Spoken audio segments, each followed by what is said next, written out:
Oh Shua, oh Shua, oh Shua, oh Shua, oh Shua,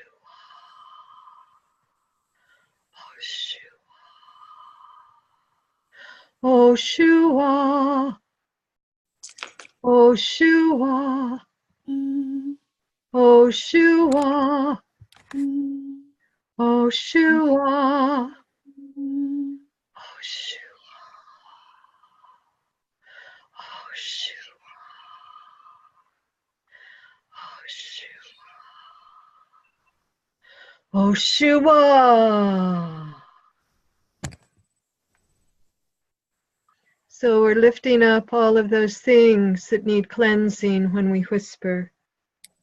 And then we're bringing down that cleansing to the heart.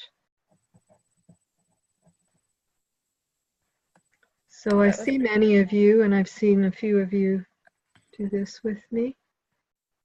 So I think it's time. Yes, and I think, Susan, what I'll do is mute everybody and then unmute you so that if we don't have any feedback. Okay. So hold on 1 second.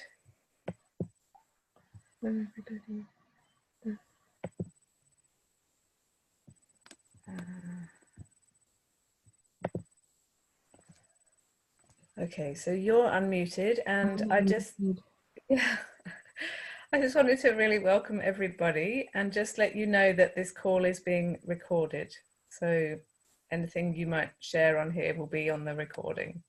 Great. Yeah, there's a lot of people who wanted to be here who can't for one reason or another. So I will hand over to you, Susan. I really wanted to read your bio, but my computer is too slow to have that open. So if you'd like to share that with us also, that would be lovely. Well, I am my bio. So I've been singing ever since I was a baby. My mother said that I sang before I talked, and sang Rockabye Baby, hummed the tune to Rockabye Baby. And my mother was a singer, so I come from that mother lineage of singers and being sung to. And I learned to sing.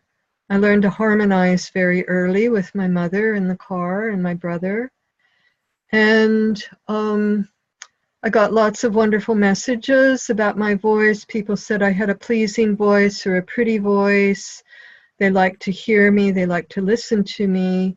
But simultaneously, I also got a lot of messages that said, you're too sensitive. You're way too sensitive. You take things too deeply. You're too emotional. You're too intense. And so even though on one level I had this voice I could sing with, I also was told a lot of messages that shut down the deeper part of who I was. So I could sing, but I was singing, sometimes I say with my church voice, I was singing with white gloves on. I wasn't allowing the full expression of who I was to come out. And at some point, I discovered music therapy. This was in, this was a long time ago. In probably 1972, I discovered music therapy and went towards that. So I graduated as a music therapist, and I specialized in a lot of other things. I didn't specialize in voice. It wasn't until I worked with a woman named Susan Osborne, who used to sing with the Paul Winter Consort, that I really discovered the guts of my voice, the voice that was in my boots, my 100% Susan voice, or my 100% Susie voice. And then I started specializing in doing voice workshops and helping people find their voices. And I've been doing this 38 years, so a long time. And I've written books, Sacred Space, Sacred Sound, Acoustic Mysteries of Holy Places. I'm an author. This was about a message I got from the Lady of Roses to go to Chartres Cathedral and sing and talk about being frightened. I was very frightened to go there and sing, but I did it. And the book came from there. And I've also written a juvenile fiction novel, Emma Oliver and the Song of Creation. And it's really for everybody. It's not just for girls, but it's for their mothers and grandmothers and teachers. And it's a green book about Emma needs to sing the Song of Creation to the dying great mother tree. But she has no voice. She doesn't know she's a tree singer. And so she goes on an adventure through the in-between to the shining land and discovers her voice along the way. So I guess that's my bio, all those things. Beautiful, thank you. You're welcome.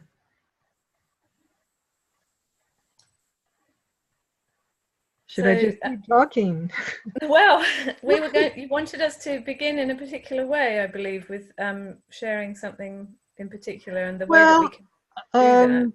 Yes, I'd like you. I think there's too many people on the call to take the time to do that individually, but I invited people to do that underneath the thing on the nest, to just answer these questions yourself.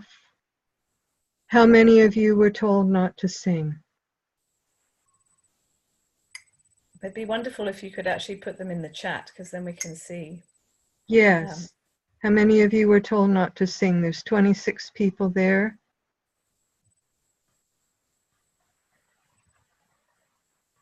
And I don't see any. Along with that, how many of you were told, like I was, that you're too sensitive? There's 2 people in the chat now. There's 3 people in the chat, 4 people in the chat. Not me, well, both. Me, no. Definitely, music teacher told me just to mouth the words. That's very common. That's very common. A lot of music teachers have shut down a lot of people by telling them to mouth the words. Told I was too sensitive, both. I'm always told I'm too sensitive, often told I was too sensitive. Yes, too sensitive in singing was particular places like church or on special occasions. My teacher told me I was out of tune and didn't allow me to sing for 6 years and stand at the back of the class. Oh, Mara. Wow, that is a huge, huge thing. So one of the things I can say right off the bat is very few people are tone deaf. Very few people are tone deaf. What happens when you're told that you can't sing is it closes your throat. And here's what I sound with my throat closed. I'm talking to you now with my throat closed, and you can hear me, but you can't really get much about who I am because my throat's closed.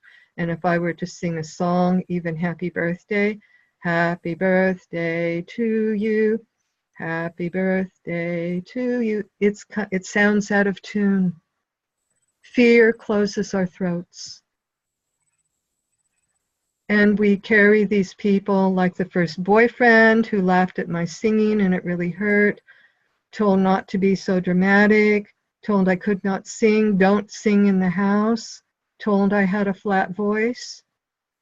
So the voice isn't just the voice is who we are. It's our expression in the world. It communicates our deepest feelings, our beliefs, everything comes through the voice. So when somebody tells you you can't sing, it closes down. Told at 6 years old, when I tried out for the choir, I was tone deaf. Other kids giggled. I never sang until I was 34 after that. Well, bless you, Anita, for actually taking the risk to sing after you were 34. But as you can see from her story, from Anita's story, this is actually something that happens is it shuts us down.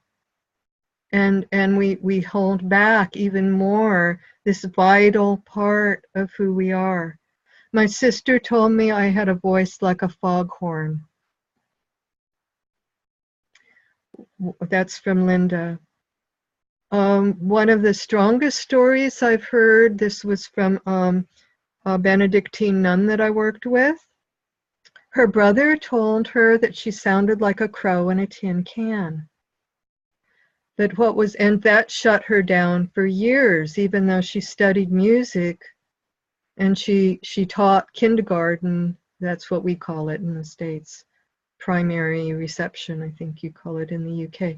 Anyway, that shut her down, but she had to teach singing for the little ones. But she didn't feel good about it. And then she started working with me and with others, found her voice. Now she works on the Crow Reservation in northern Montana, in southern Montana, and she's been given the right to sing crow songs that come from dreams. A crow person can have a dream with a song in it, and only they can sing it, but they've given her the right to sing crow songs. She's been given a crow name. I started singing in front of others at age 60. Bless you, Cynthia, for taking that risk to sing at 60. It's not too late. It's not too late to find our voices. It's not too late. I'm still afraid to sing. This is from Donna. When young and exuberant, I was told I was tone deaf and could not sing. Sit down, please, and just pretend. So that's like the mouthing the words. And the thing is we think we're the only ones because we don't take that risk until much later. So these stories that other people tell us sit on our shoulders as the critic that has the power to tell us that we can't sing until we say, you know what, you were wrong. All those people were wrong. I love to sing, but only ever do it by myself, Jeanette says. And that's true too. A lot of people sing, they love to sing, they sing in the shower, they sing in the bath, they sing in the car door opens, and all that wonderful singing goes, because we're out in the world again. And the world is a no singing zone. We're not supposed to sing out in the world. There's only certain sanctioned places, choirs, churches, schools. But as we've heard, sometimes it's the choir teachers or the nuns or the people in church, the directors who say, no, you can't sing. And we believe it. And we believe it, and it's time to stop believing in those messages. So, wow, I mean, like I say, this is something that I think a lot of people think they're the only ones. And then when they go to sing, like Happy Birthday, it's a self-fulfilling prophecy because they're singing with a closed throat. So would you like to learn how to open your throats? Yes, please. Okay. There's several things. I mean, my favorite one is to imagine that you're seeing somebody you haven't seen in a very long time and you're surprised. Or I'm getting to know Pollyanna through these things. Maybe I'm at an airport in Timbuktu and I turn the corner and Pollyanna Darling's there. And I go, oh! So it's that impulse, it's that life in the eyes, the joy and surprise in the eyes, and then this intake of breath, we're going to make it a little more subtle and go, so let's each do that about 5 times.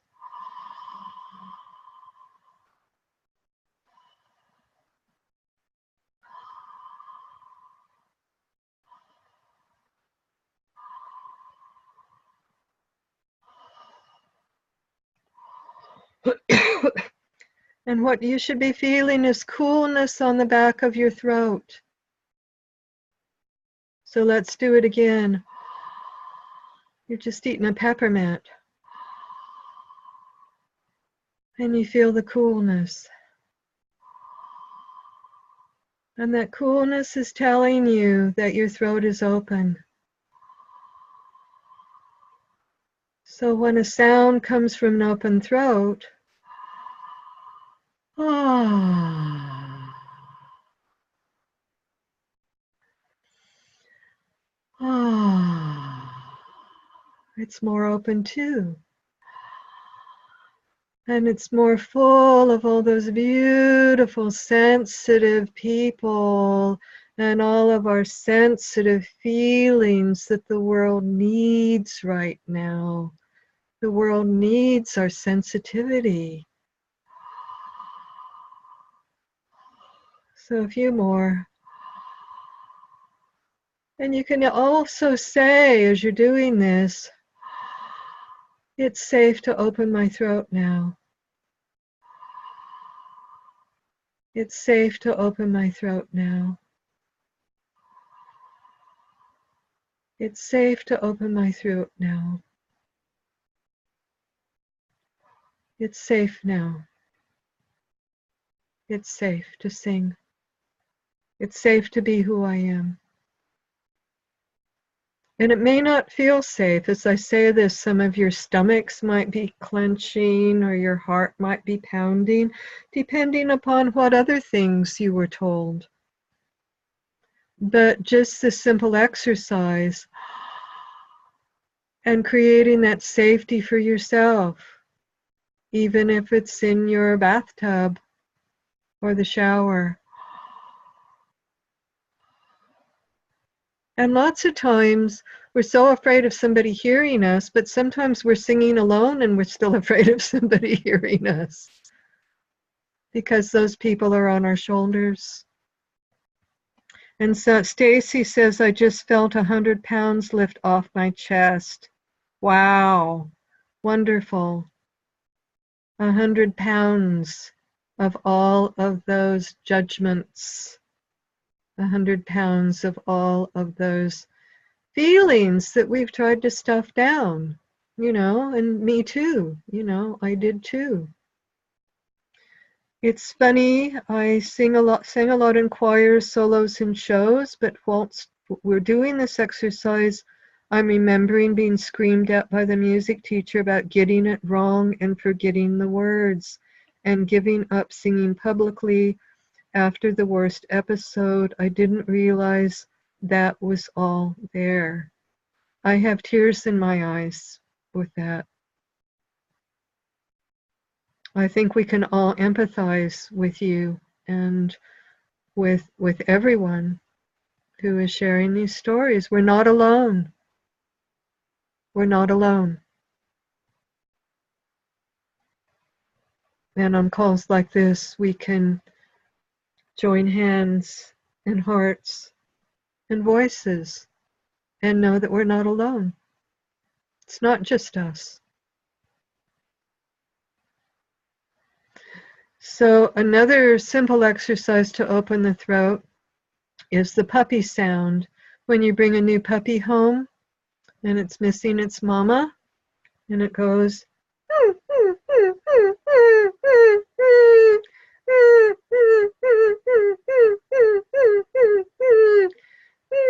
and if you put one hand on your solar plexus and one hand on your throat, you'll feel where this sound is coming from.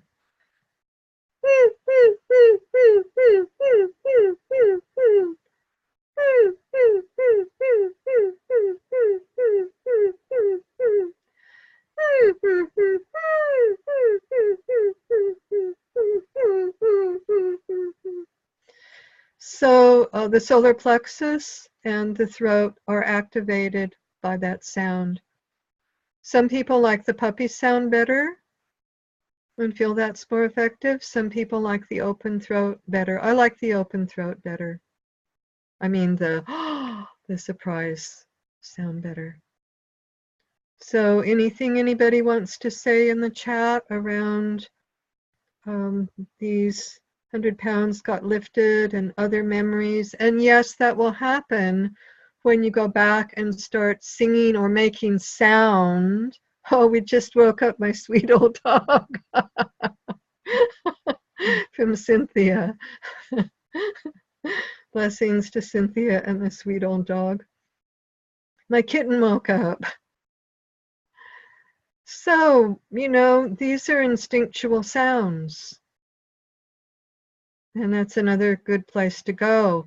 We're afraid by the choir teachers who said, you can't sing that, you're tone deaf. But if you just make sound without words, then you don't have to remember words. You're just listening to yourself. So some instinctual sounds, is when I was reading the story of the music teacher screaming, is that, it's that,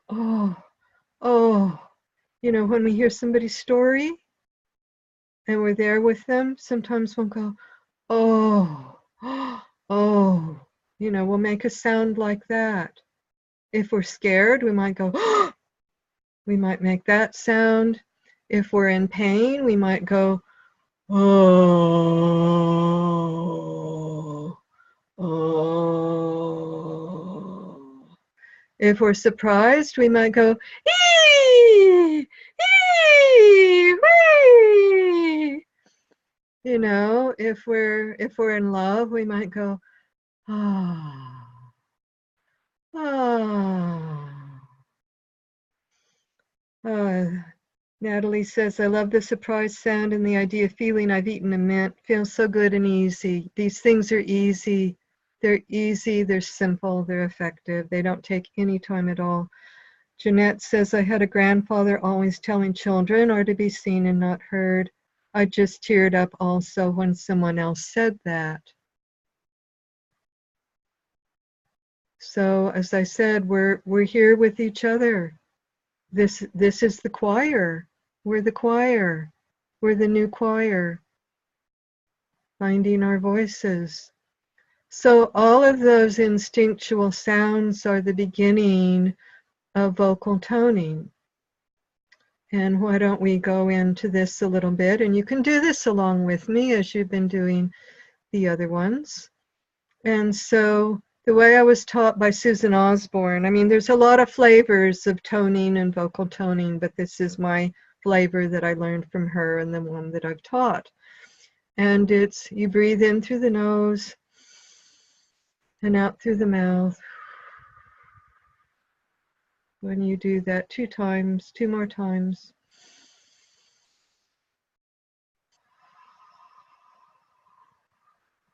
And once more.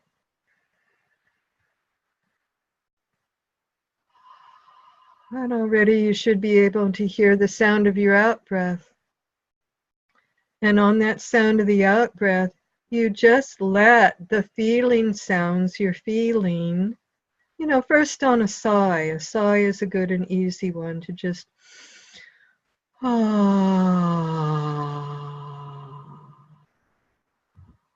Can sound a bit groany the way I'm doing it too.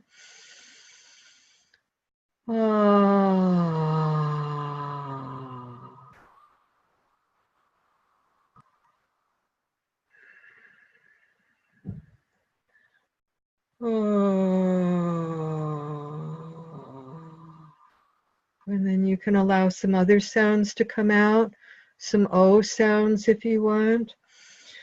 Oh, and they don't have to sound pretty. These don't have to sound pretty. These are body sounds.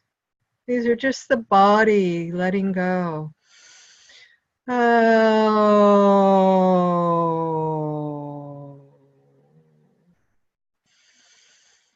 Oh.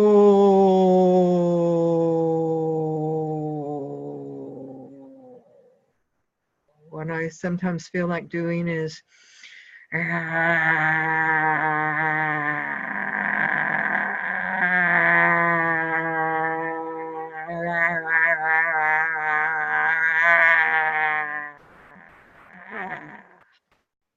Frankenstein.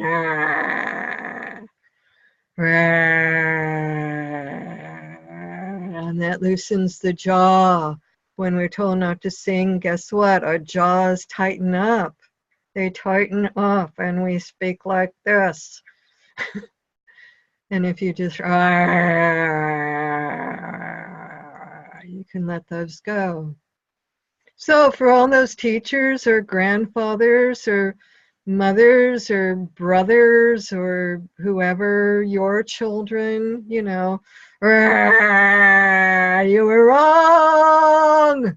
You were wrong, wrong, wrong, wrong, wrong, wrong.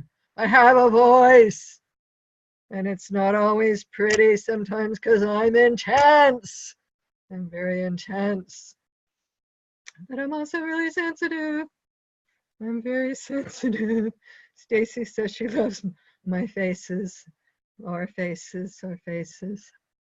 So anyway, vocal toning is just allowing those sounds to come out. The ooh, ah,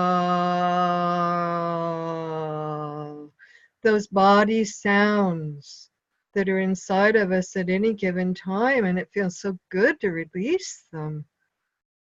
Just like, wow, you mean I can do that? I can make so. It just scared my daughter.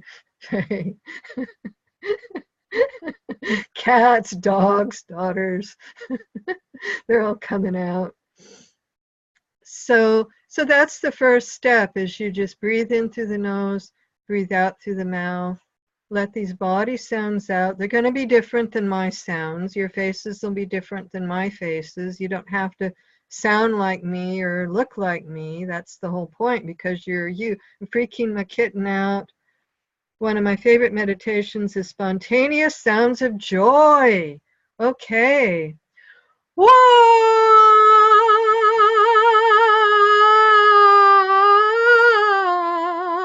Hallelujah! Hallelujah! Hallelujah! Women are finding their voices. Hallelujah!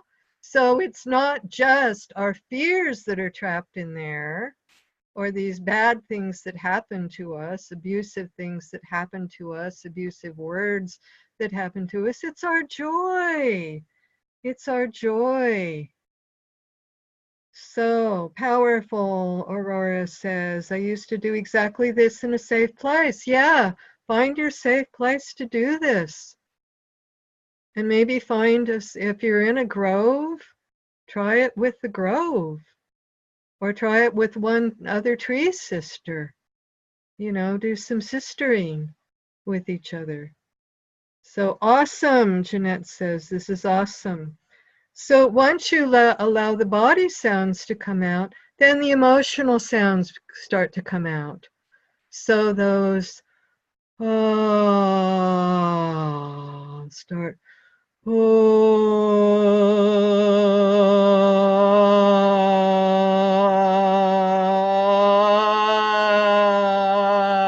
Some whales can start coming out.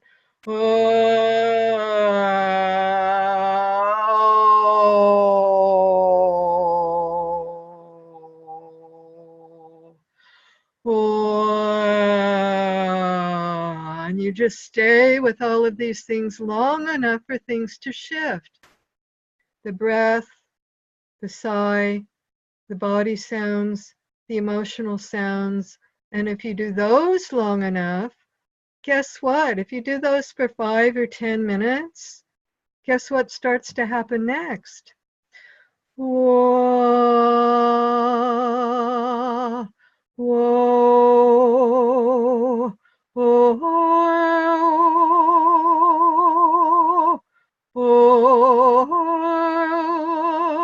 Just the fun of making sound and the beauty of your voice that you didn't even know was there because you believed these things. It's there if you just keep doing it in the safe place. Maybe take the dogs and the kittens away. Or maybe the dogs will howl with you and help you find your voices. I learned more about my voice and singing powerfully and singing truly from this exercise than I ever did with vocalises in music conservatory studying as a music therapist. Those me, me, me, me, me, me, me, me, me, me, Fubivu babu, titi totatu, ri-ri-ro-ro-ru. I learn more about me in there. Little Susie, big Susan, powerful woman, shaking in her boots woman too. I told Pollyanna I was a little shaking in my boots this week because big things are happening for me. It's like, oh God, I'm being seen again. Oh no. What are people going to think? They're going to hear me and see me. It's not so much hearing me, it's more the seeing me. So I love that somebody said they like my faces. My dog loves when energy is raised through song and dance. Yeah, wonderful. Wonderful. So the safe place might be with the animals. It might be with the animals. So when I tone, I like to tone for 20 minutes. But if you start out with 3 and move to 5, your body will tell you when to stop.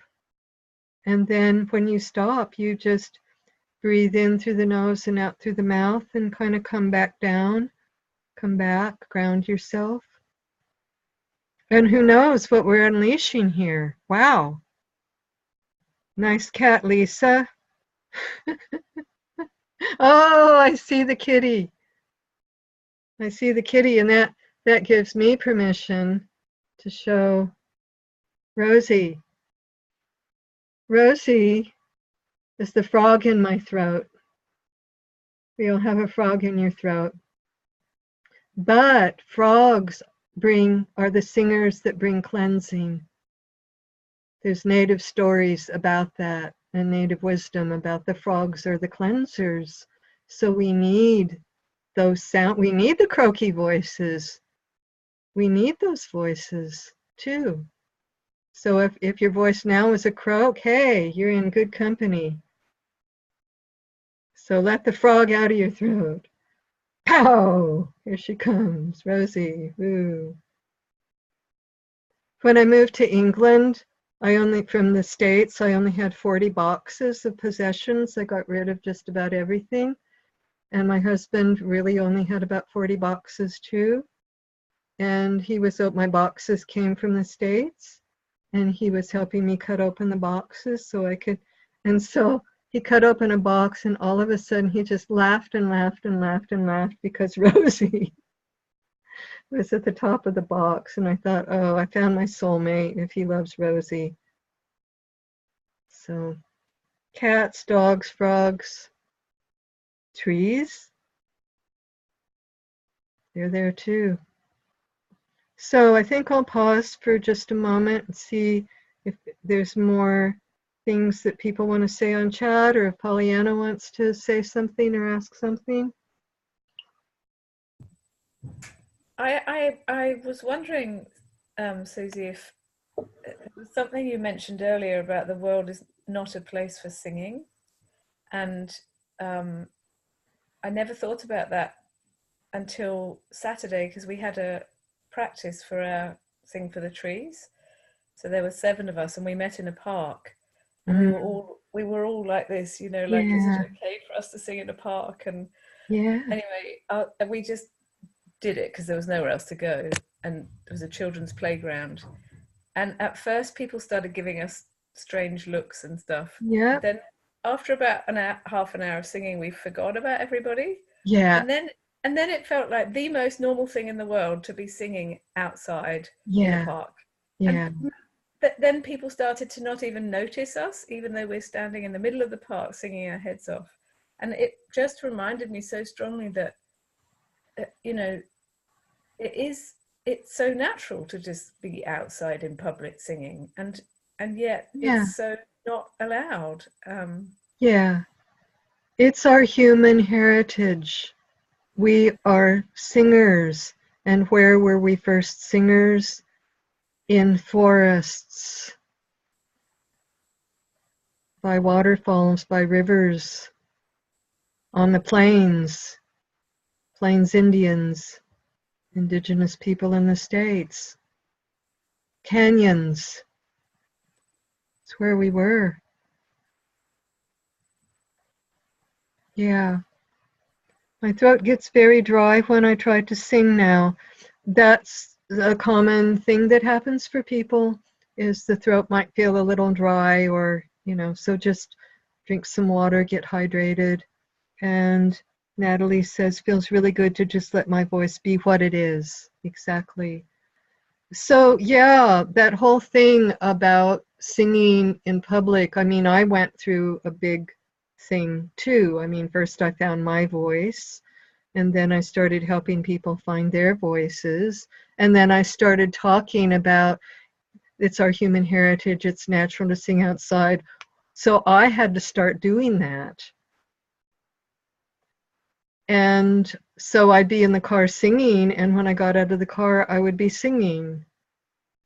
And I'd go into the post office and I would singing. I mean, not like, oh, here I am. It was, I would be singing a little bit under my breath. I wouldn't stop. But sometimes I would be singing a little bit more full voiced. And people give you odd looks at first. At first. Feels such a rebellious act to sing in public. It is now. But see, we feel like we're going against the grain. This is the grain. This is the natural grain. We're going with the grain to do this. I do sing under my breath when I'm walking around on my own, says Jane. Yeah. You can get away with humming. Humming, people don't do so much to. Stacy says she does too, sing underneath her breath. One of the first times that I sang in public, I was getting my car fixed in New Mexico, and I was waiting for the bill to come, and the young mechanic we both sort of shifting back and forth, and I looked at him and I said, we could be singing now. And he said, what? I said, we could be singing. He said, well, what would we sing? I said, do you know De Colores? De colores de visto en los campos de la primavera. He did, and we sang for 5 minutes. So, that started to be my mission to, unleash just voices where I found them, people where I found them, rather than in a class. So, yeah, I was just at the grocery store, Jeanette says, and my bagger was singing, and I told her it made my day. Cynthia says, it's interesting, Irish are generally fairly repressed, but singing is the one place they let loose. We are living on the West Coast. Faye says, my mom and I once sang, I am the light of my soul at the top of our lungs in the midst of Gatwick Airport. And we got mostly really odd looks, but we loved it. Wow, great stories of unleashing our voices. So yeah, the world is a no singing zone that we can make into a singing zone, but it is that risk to step out of our comfort zone, and probably easier with others than, just alone. Kind of see where you all are with all of this. Your body might not really want you to do this. It's enough just to go back to opening the throat. That's all that your body might want you to do. But somebody else might, get really freed up. And yeah, like Faye singing at the Gatwick Airport. Last week I sang while I was shoveling the driveway. Yeah, your own backyards. That's a great place to do all of this. Yeah. So I want to move to one more thing. This is about singing for trees. Okay. So when I was in New Mexico, I was able to meet and do some sessions with Kip Davidson, the late Kip Davidson, who is a 4th generation Scottish seer, and he saw nature spirits. And Kip worked with a woman from Mexico named Maria Sabina, who was a Mexican visionary and shaman whose practices stem from pre-Columbian times. He said that Maria introduced herself to nature spirits by singing. And then he told me more about what he did. And it was basically, what are your inner credentials? What are those things that you know are authentically you? So if you're a gardener and you grow vegetables and flowers, instead of saying to the nature spirits, hey there, gang, I'm a gardener, you say, I am rose tending woman. I am water bringing woman. I am zucchini courgette loving woman. You know, I am a book, me, myself, I am a book woman. I am a word woman. So when I say those things, I know they're true. If I were to say I am mechanic woman, that's not true. That if I say I am a word woman, that's true of me. So when I'm out in nature, sometimes alone, sometimes with groups, sometimes with my husband who loves to sing to trees. That's how I met him. And I would introduce myself to the nature spirits, and I would say, I am word woman, I am song woman. You can just do it on one tone. I am song woman, I am tree singing woman, I am tree loving woman. And I would introduce myself and I would say why I was here. My intention is to sing to you, sing for you. I love you. I want that love to come through my voice exactly as it is right now. I think that's important for everybody to take in, exactly as it is right now. We sing with the voices we have in the moment. Sometimes they're truly beautiful, and sometimes Rosie pops out and gives a few croaks first. So I introduce myself to the trees, I share my intention with them, and I listen. And sometimes I ask permission, may I sing? May I sing to you? May I sing for you? And I listen, and then I begin making the sounds that I hear. So it's like the vocal toning, but for me, a little step removed because I'm not listening to myself, I'm listening to the tree. I'm listening to the nature spirits. So that, for the white-leafed oak, was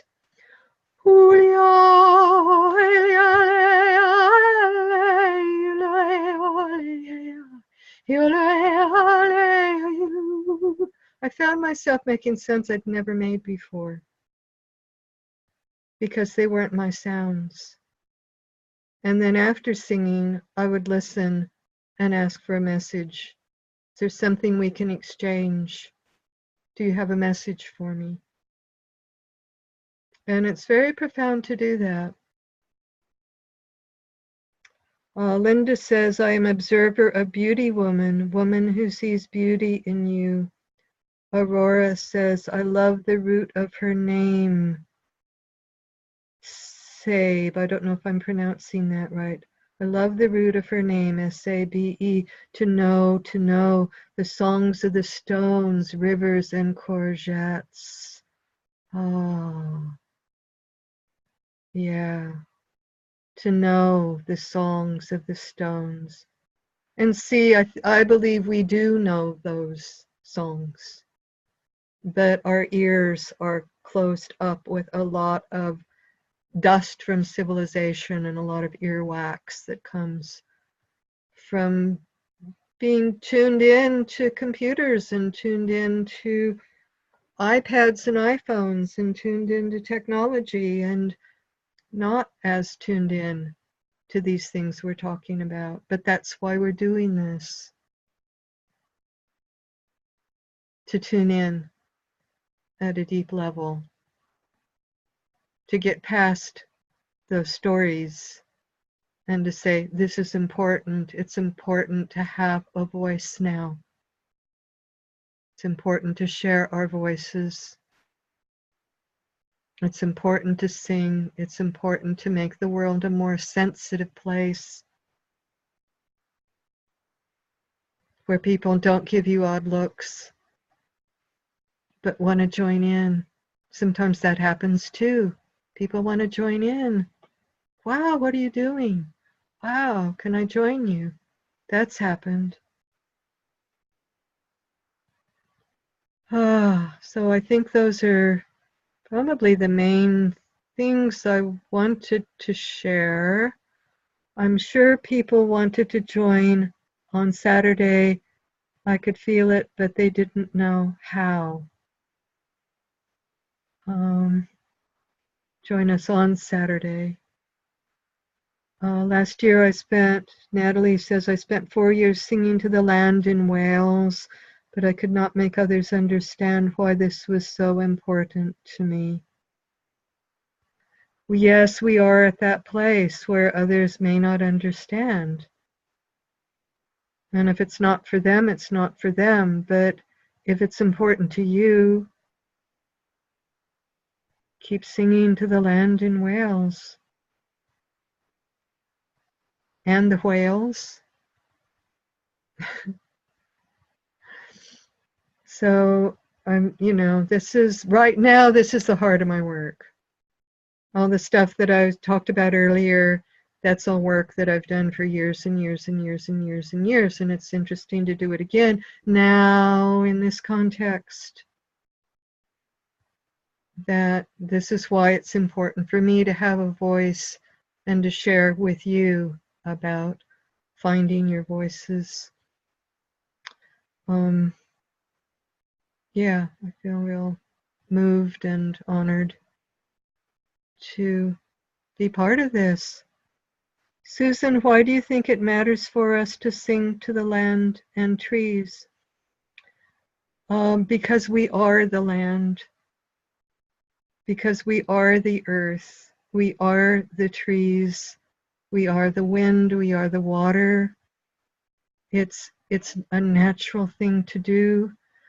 Also, the trees, yes, they have voices through wind and things like that, but the trees, I believe, have asked me to do this. The trees can't walk around.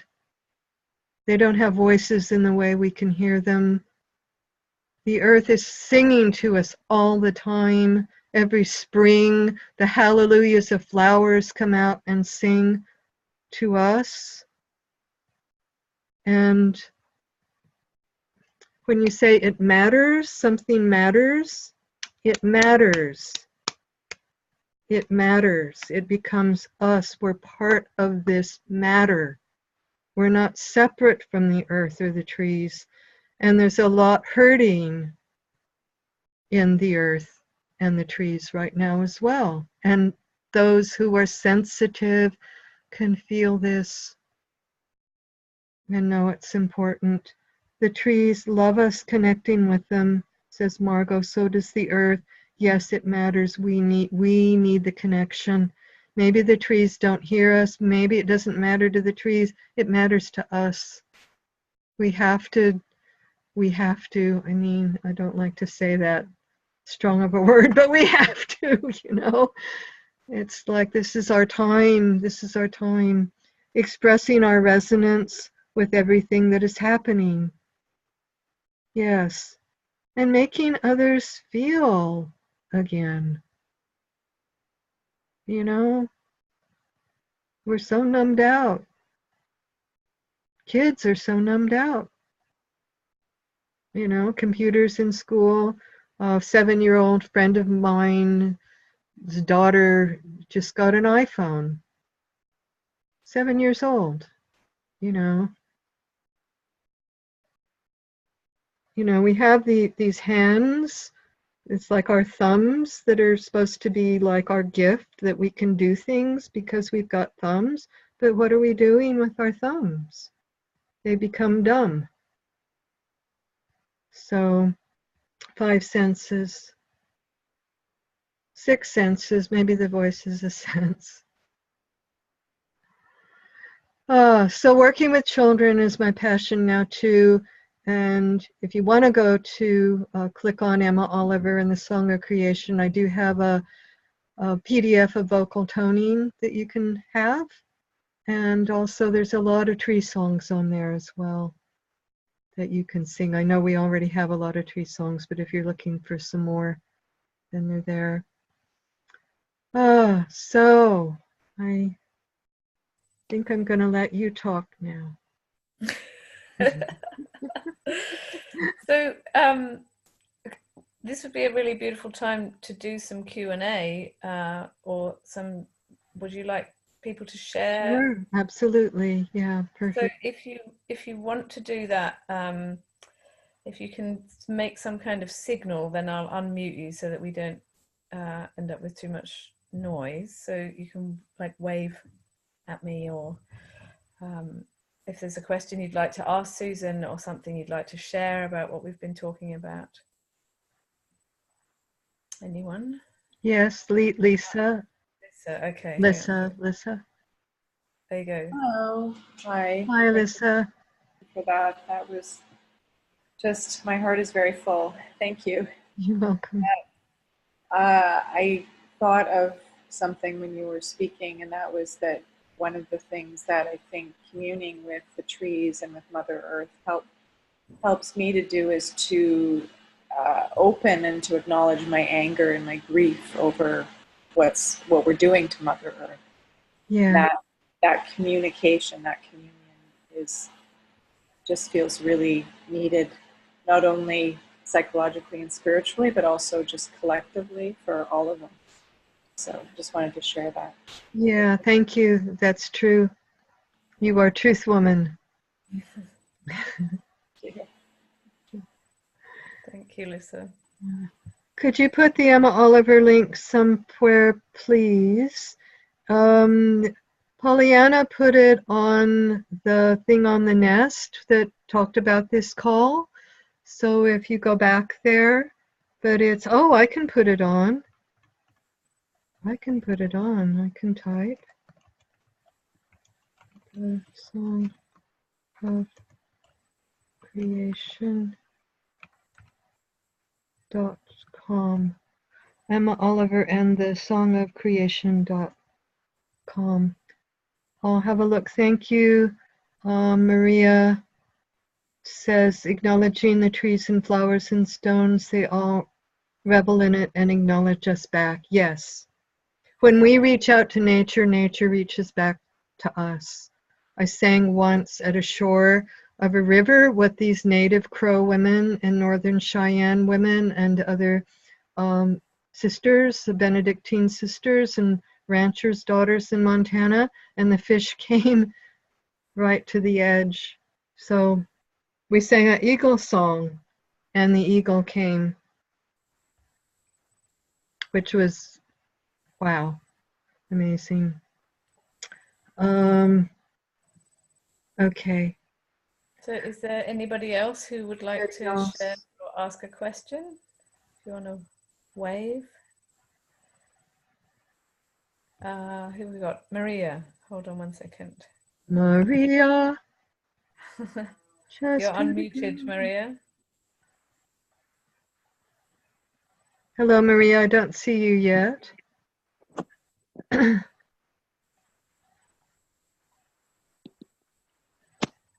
Or you can text it if we can't see you, but we'd love to see you.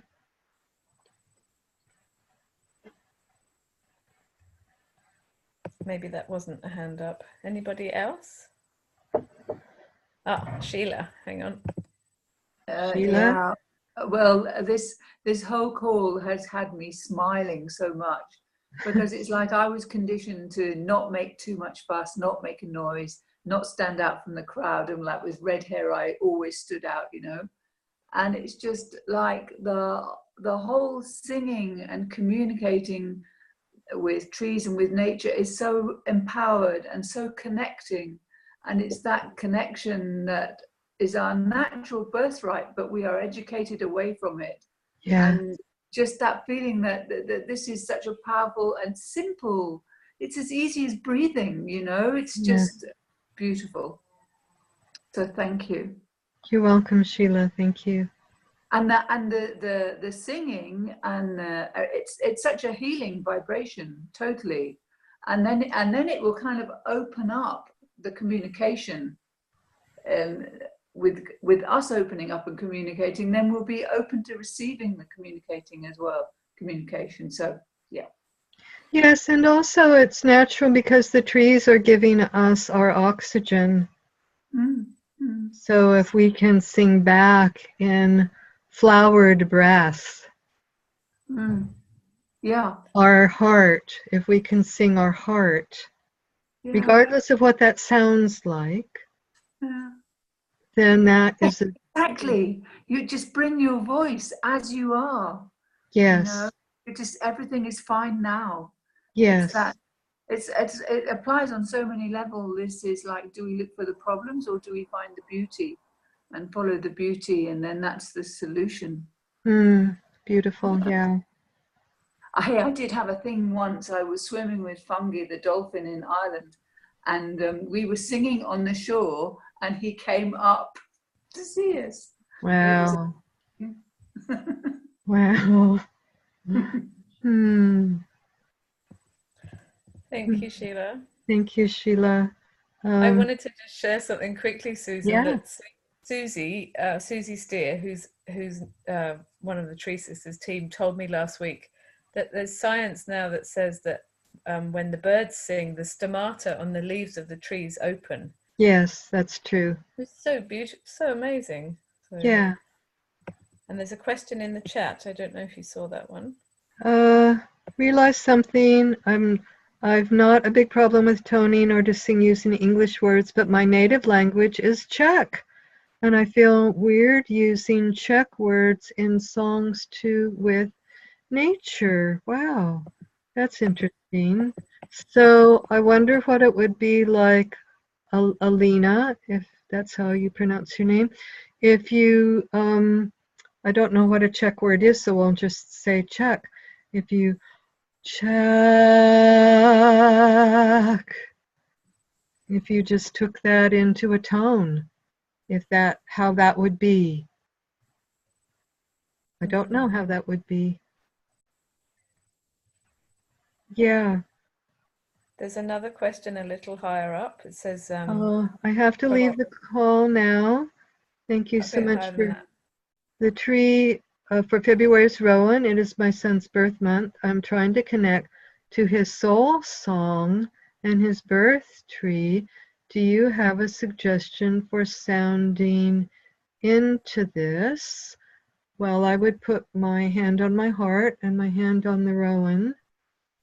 I don't know how old your son is or whether he would be there with you or not, but perhaps he is, and he would do the same. You would both put your hands on your hearts and the hands on a tree and listen. And say, I'm doing this out of love to connect to, I want to hear my son's soul song.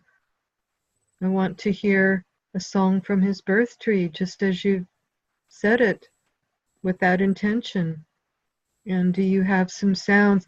The thing, though, that happens because we have these little people called egos sitting on our shoulders judging us is you might hear something and then go, no, that wasn't very good. That wasn't right. Surely it's more profound than, oh, you know, surely it's more. So whatever it is that comes to you, that's the right thing for you in the moment, and just keep listening. I think that's my best advice, is just keep listening. Tune in and listen. Cynthia says you sang with our mascot Sheila. And Aurora says beautiful, thank you. And Mara had to leave the call.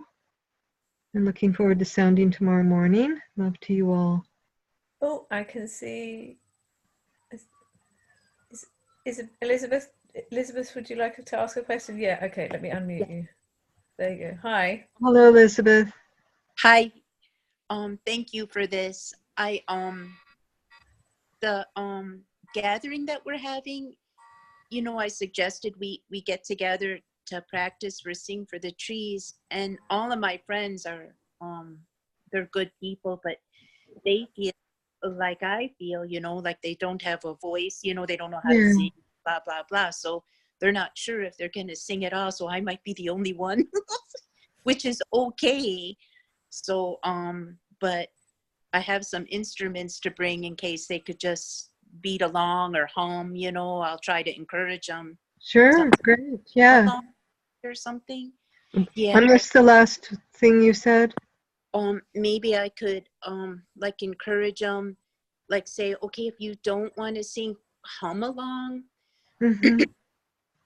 and maybe that help, Do you have any other suggestions on? Well, I mean, you can do just what we did on this call, encourage people maybe with a talking staff to share the story of their voice and to know that they're not alone.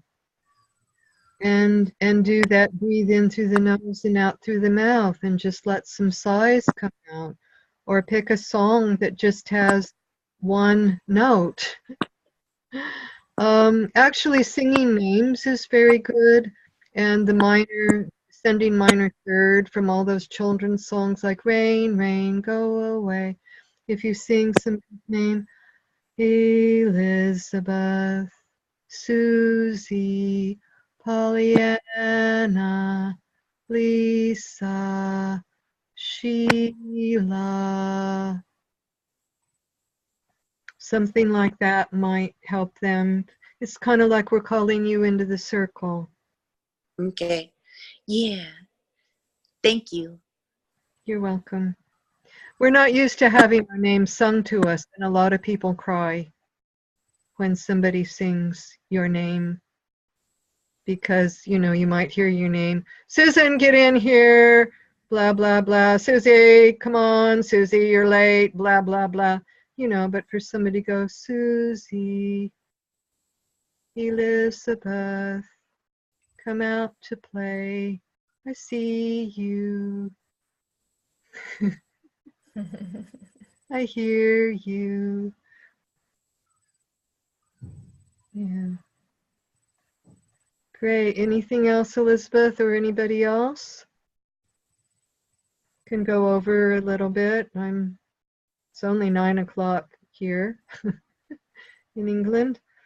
I have found, Cynthia says, I have found sometimes that movement encourages sounds. Absolutely. So just moving. That Oshua that I did at the beginning. Oshua, Oshua. That gets the sound in the body more. Linda says, today I came across a stump of a very old tree recently cut down. Someone had put seeds on top and I stood feeling the gorgeous roots. Wow, beautiful. There's trees in the Northwest, redwood stumps that have been cut down with shoots coming out. They call them nurse logs. Linda says, I feel a very deep sum inside me. Margot, thank you. I have to leave. Blessings and happy singing to all. Bye, Margot. Bye, Margot. Really appreciate this. Natalie says thank you. Thank you, Natalie. Thank you, all of you. I mean, it's been amazing for me to a little bit come from out of the writer's desk into people. Thank you, says Anita. Yeah, thank you so much, Susan. I did not expect us to laugh so much. I don't know why, but yeah, I just feel like my face is almost sore from so much smiling. It's so Good. so wonderful, and I feel it feels really beautiful that we, you said we can make the world a singing zone. It feels like there've been 30 of us on this call, and I don't know how many people will watch the replay, lots, and take this, you know, into our own little world, or a little bit beyond that, or however far our own bodies want to go, and actually make the world a singing zone. I love that. I love that. I'm going to take that with me. Yeah. Great. And each time it's still a risk. I mean, it's still a risk for me to do this in public. And sometimes there's that, but yeah, the movement, you know, just shake it out.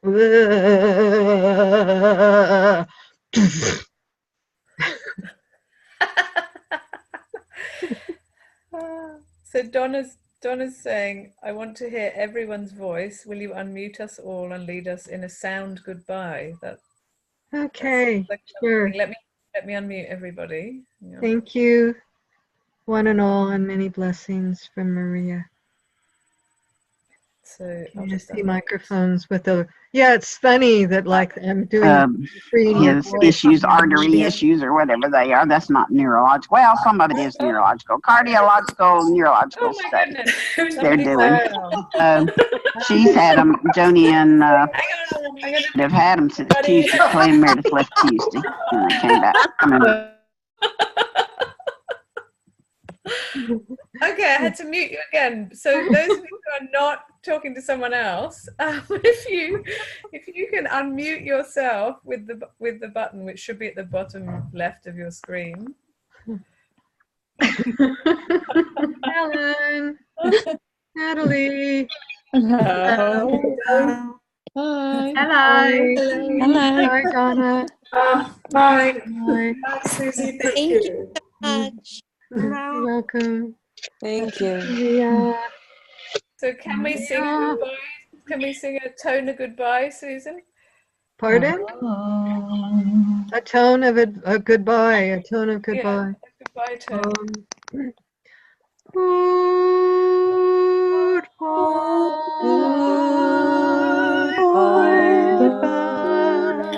Whatever note you want to sing it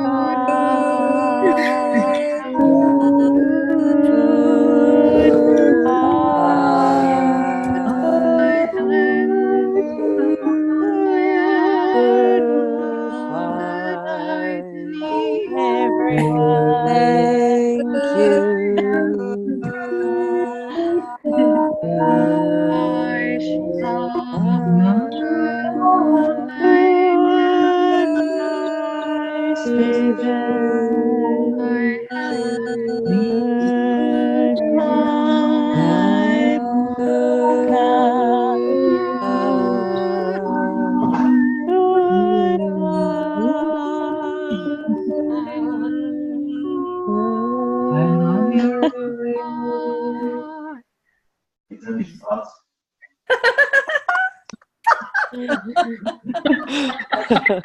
Wonderful.